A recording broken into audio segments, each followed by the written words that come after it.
Clearly, biological men don't belong in women's sports, but unfortunately, two high school male athletes who identify as female, here and again and again, have won 15 women's track championship titles that were once held by 9 different girls in the state of Connecticut. Thankfully, my next guest is taking a stand to defend women's sports. Let's bring in track star Selina Soule and legal counsel for Alliance Defending Freedom, Jake Warner. Selina, tell us about the It's insane. It's just every single night we have another issue.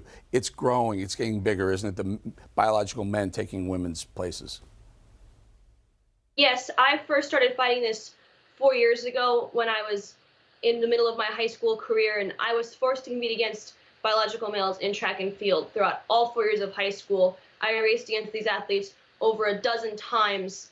Most notably, I lost out on qualifying for the New England meet in the 55-meter dash, because the top 2 spots were taken by biological males, and I was forced onto the sidelines in my own event.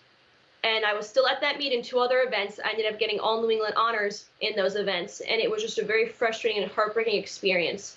And I still can't believe that after all these years of what I've been doing, that we're still fighting this issue. Now, Selina, just give us a sense, because most of us haven't seen this happen. You know, it's a relatively new phenomenon. These dudes, these guys, they're identifying as women, they're walking. Are they at all embarrassed at all when they finish and they're like patting each other on the back? And aren't they embarrassed that they beat women instead of losing to other men? I'm not quite sure exactly, but I do know that it's not fair for them to be in the women's category. Title IX was enacted 50 years ago to ensure that women would have a safe place to participate in sports, and it's just devastating that we're now trying to flip the narrative on that. But I am so thankful for the House Republicans for passing the Protection of Women and Girls in Sports Act yesterday, and I am truly honored that I was able to attend that event. Good, we'll get to that in 1 second. I'll bring Jake in, the lawyer. Jake, Title IX, Selina mentions Title IX, there's a battle at the federal level versus the state, even local agency bodies, the International High School, et cetera. Who wins this fight, Jake?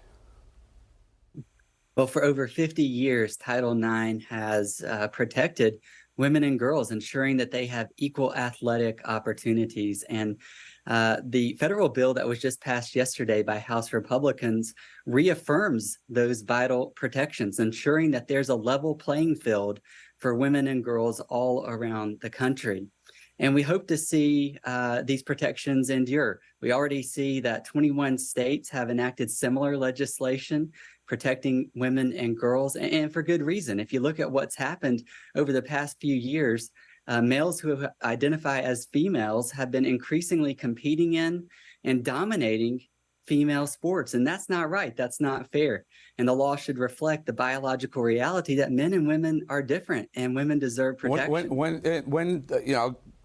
Let me go back to Selina on this and roll that video. What we were showing is an MMA fight, mixed martial arts fight. That's a biological male who cracked the skull of his female competitor. Selina, you were track and there wasn't a lot of contact, but here's contact sports they're even allowing men in. It becomes a big safety issue when you have biological men competing in women's sports, especially team sports, such as basketball, soccer, any kind of fighting sport. In track and field or swimming, you don't see it so much, but there still have been times where the biological males have bumped into girls during relays, knocked the batons out of their hands, put that other team out of contention for the win.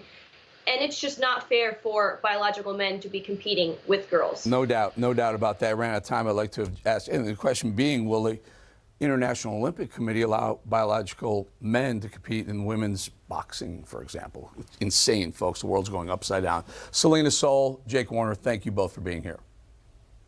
Thank you.